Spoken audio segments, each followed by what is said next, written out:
You and Your Young Child, a program of information and services available for you and your child from prenatal to age 5. You and Your Young Child has been brought to you in part by Meyer Family Dentistry and by the Sternberg Museum of Natural History. Meyer Family Dentistry would like to bring you the following dental health tip. It's recommended to have a dental checkup no later than your child's first birthday. An adult should brush for a young child and monitor older children's brushing to ensure a good job is done. Flossing should start when teeth are touching. Meyer Family Dentistry wishes you good dental health. Families, including children of all ages, are welcome. Meyer Family Dentistry, 1010 Downing and Hayes. Find them in the Next Tech directory.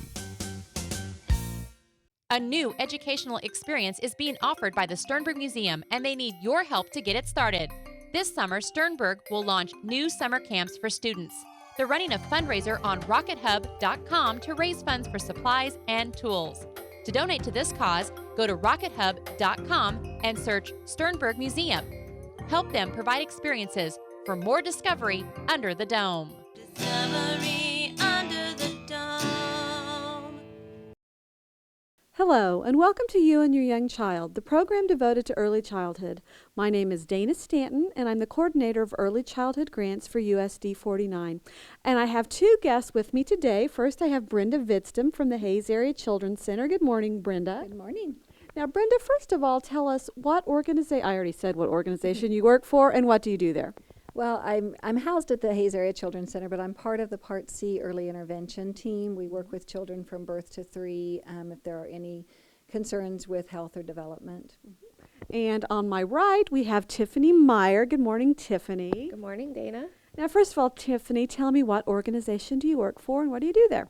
I work for Early Childhood Connections 0 to 5, and I am the mental health consultant. So I just consult with parents or teachers or whoever may need me. Okay.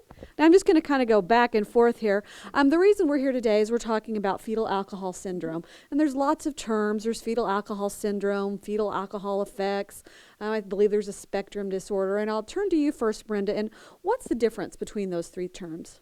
Well, fetal alcohol spectrum disorder is kind of the umbrella that encompasses all of the effects that can result to a developing fetus when a mom drinks during pregnancy. And the effects and the fetal alcohol syndrome fall under that heading. The effects are considered kind of, I guess, on one end of the continuum, where there's maybe some moderate drinking that takes place during the pregnancy and that can cause some moderate impairment to the fetus. The fetal alcohol syndrome is on the other end of the continuum, and that's going to be more if there's binge drinking or if drink continually, regularly throughout the pregnancy. Mm-hmm. And it can cause some more severe effects to the fetus. Now you say severe effects. More specifically, what are some of those effects? There is a whole host of different effects that could happen to the fetus. It could be anywhere from the more severe effects is severe mental retardation, developmental disabilities. It could affect the heart, the brain, all internal organs. It can also, later in life, can cause some developmental delays in school, hyperactivity, difficulty with motor control. So it can really affect the child lifelong. Mm-hmm. Now we hear about, obviously everybody knows you shouldn't be drinking during pregnancy. Is there any safe amount? There really isn't. The studies recently are saying more and more that there is no safe amount of alcohol to drink during pregnancy, and there's no safe time in the pregnancy to drink alcohol. There's a lot of misinformation out there, but really, especially those first 12 weeks of the pregnancy are so critical to the development of the fetus. And so it's really very important for a mom to not drink if you are trying to get pregnant, if you have just recently discovered you're pregnant, if you have any chance of becoming pregnant. It's so important not to drink because oftentimes most women don't know that they're pregnant in those first few weeks, and that's when a lot of that development is taking place, and that's the critical period. And so it's so important not to drink at all during pregnancy from conception to delivery. Mm-hmm. So even if you're even thinking about it, abstain. Abstain. Now you hear, fetal alcohol syndrome, alcohol, anything like that. What about drugs? Illegal, prescription. Would that be as severe as alcohol? I would think it would be worse. I think a lot of people think that, drugs such as marijuana, cocaine, heroin would be a lot more severe, but actually the studies have shown that alcohol causes much more damage than drugs would cause. They are the most serious, cause the most serious consequences for the developing fetus, and it's the most preventable. Because all you have to do is just not drink during pregnancy, and it's 100% preventable for fetal alcohol syndrome.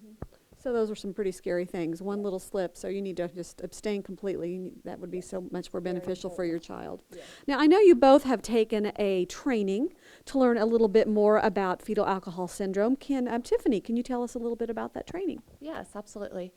We recently completed the Midwest Regional Fetal Alcohol Syndrome training that was given by Dr. Wes Jones.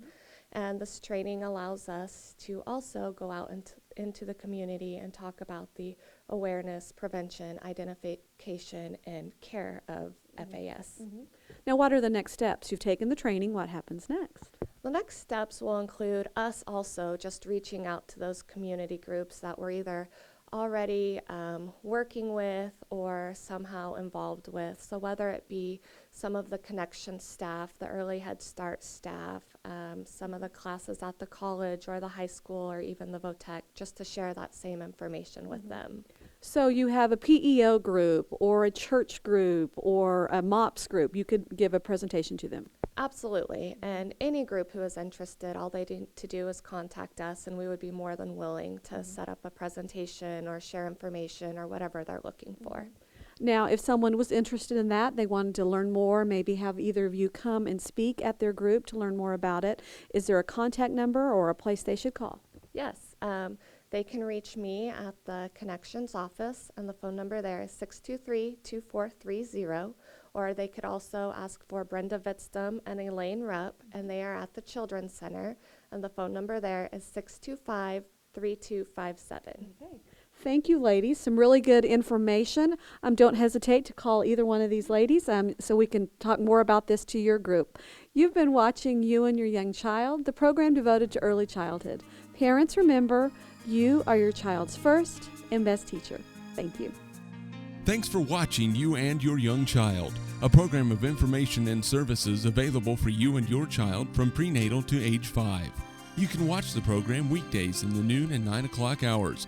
You and Your Young Child has been brought to you in part by Meyer Family Dentistry and by the Sternberg Museum of Natural History.